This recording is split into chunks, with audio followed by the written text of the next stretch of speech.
Coming up on Mountain News this morning, there are mixed opinions on Floyd County's new superintendent, while some people bring up a past investigation. And the Housing Development Alliance continues to build for Kentuckians affected by the 2022 flood. But for now, they're taking a break while it snows. Dedicated to Eastern and Southern Kentucky, this is WYMT Mountain News this morning. Good morning. Happy Wednesday. My name is Amelia Lee. The time is now 6:29. We are slowly inching towards 7 o'clock, the date January 22nd. It's also time to check in with our friend, meteorologist Megan Dusmal, for a look at your forecast this morning.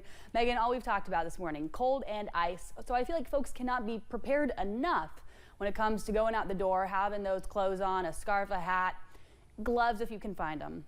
I sure hope so. It's the best day to be bundled up. These are the coldest temperatures that we've seen this week. Now, thankfully, we are at the very bottom of the hill. We're starting to warm up as we're heading through the rest of the week, but still be prepared for it to be cold and continue to be cold even into the afternoon hours. So let's take a look at those current conditions, because we are in the single digits for most places in the area, hovering around 0 degrees in some areas and -7 in Irvin, -3 in Ashland, and -1 in Clinchwood. Those are our negative values this morning. Definitely a colder start to the day. Now, here are the high temperatures, a little bit warmer than yesterday. So there is some good news on that front. And we'll continue to see those temperatures warm up as we're heading into tomorrow. Tomorrow's temperatures will be in the 30s, and then we're looking at the 40s as we're starting off your weekend on Saturday. So some good news there. Here is the satellite and radar, though.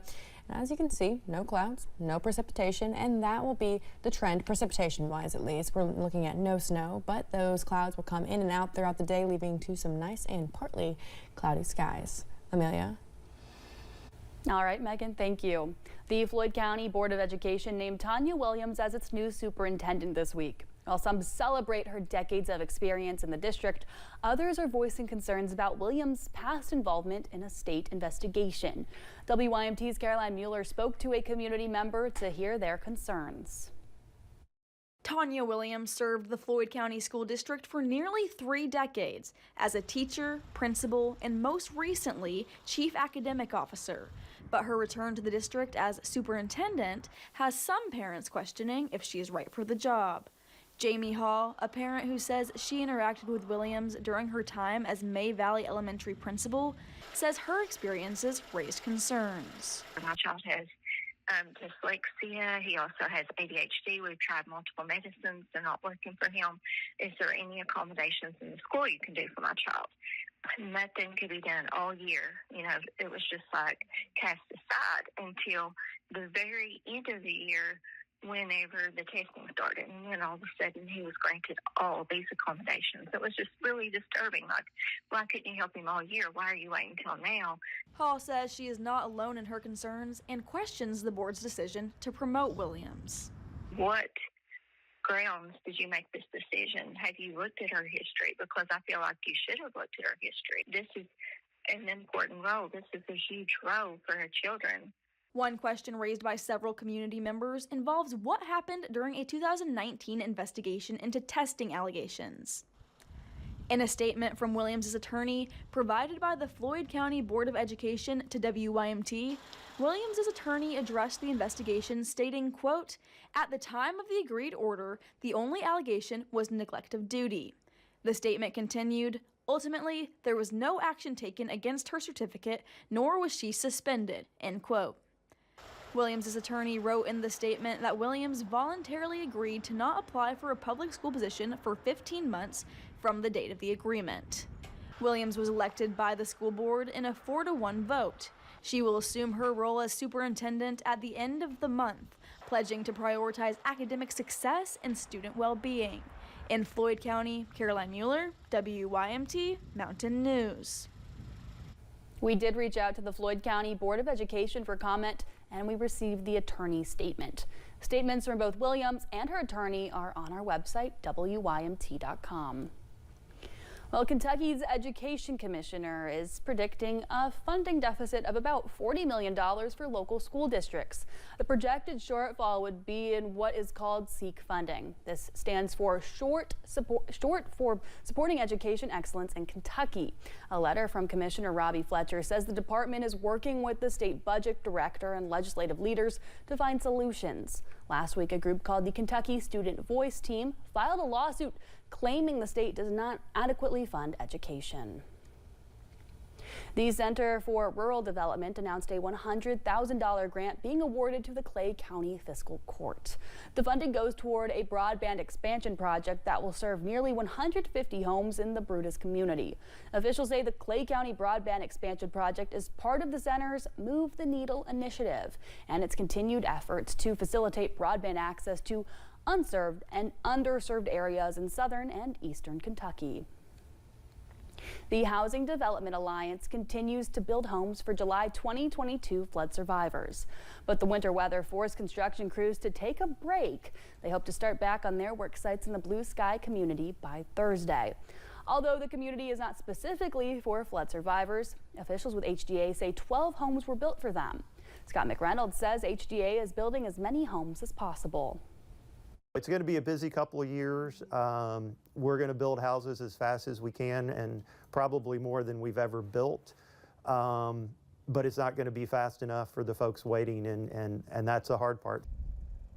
In total, 32 new homes are completed for flood survivors, with more to come at Skyview in Perry County and other sites throughout eastern Kentucky.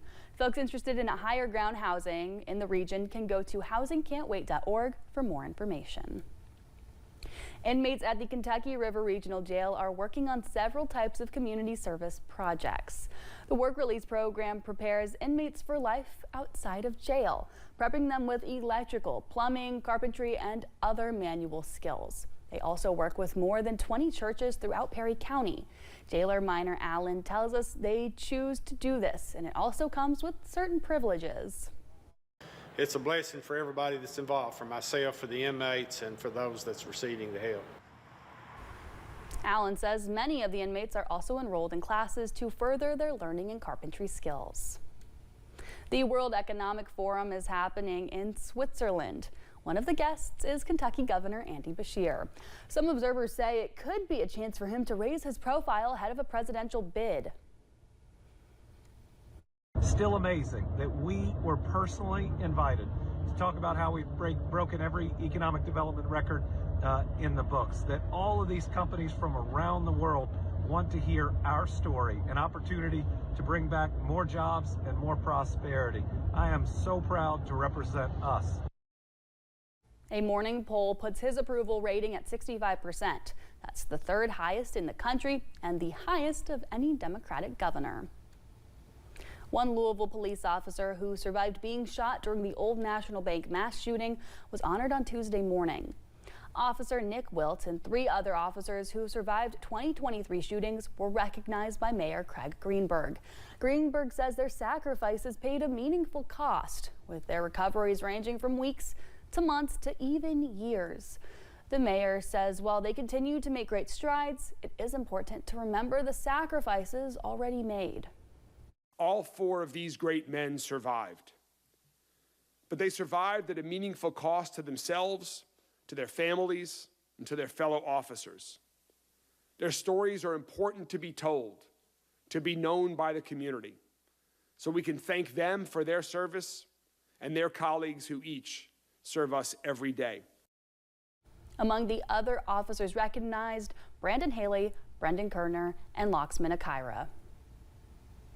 A Laurel County man pleaded guilty to money laundering to pay for personal luxuries. Joshua Pennington pleaded guilty to a federal charge of conspiracy to commit laundering. Officials say between May 2020 and June of 2021, Pennington used federal small business loans through COVID-19 relief programs to pay for cars and motorcycles and even his wife's plastic surgery. If convicted, Pennington faces up to 10 years in prison. His now ex-wife, Nicole, also faces federal wire fraud and money laundering charges. Folks are concerned after a church was damaged in Harlan County this past weekend. Kentucky State Police say Christian Fellowship Church in Everett was damaged, including the church's van and an outbuilding. Officials say they think the damage happened between Saturday evening and Sunday morning. Trooper Shane Jacobs says folks going to service on Sunday should not have to arrive to a damaged church. It's just uncalled for. And why an individual would go to such a location or any location to cause any type of damage, whether it's their outbuilding, their van, or their building, is just uncalled for. Jacobs says church members are now offering a reward for any information that leads to the arrest and the conviction of the person or people responsible for the burglary. If you know anything, you can call state police. In Clay County, police are asking for help finding a missing woman. If you look at your screen, you can see a picture of Sean Wesley Robinson. According to sheriff's deputies, he was last seen on November 25th in Laurel County. Deputies believe he could be in the Greenbrier area of Clay County or the Feltner Street Road area of Laurel County. If you have any information, you can contact the Clay County Sheriff's Office at 606-598-3471.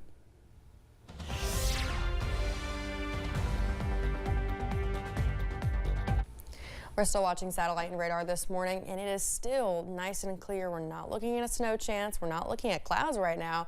Now, the snow chance will continue to go into today completely free. Now, we will see the clouds roll back in, but that's okay. I think I'm okay with some clouds if we're not seeing the snow falling. Now, here are those current temperatures, though. We are looking quite cold in the single digits, nearing zero in a lot of places, and colder as we're traveling to some cities in our areas, seeing the negatives this morning. Now, as we head into the afternoon, those forecast highs will be in the upper 20s, seeing the 30s as we're traveling toward that Tennessee border. And if you are having to go to school today, here's what you can expect. Very cold on the way to school. We're looking at the very low single digits. Some places, again, even colder. And as we head into the time you're going home, we're looking in the mid-20s with sunny skies. Amelia?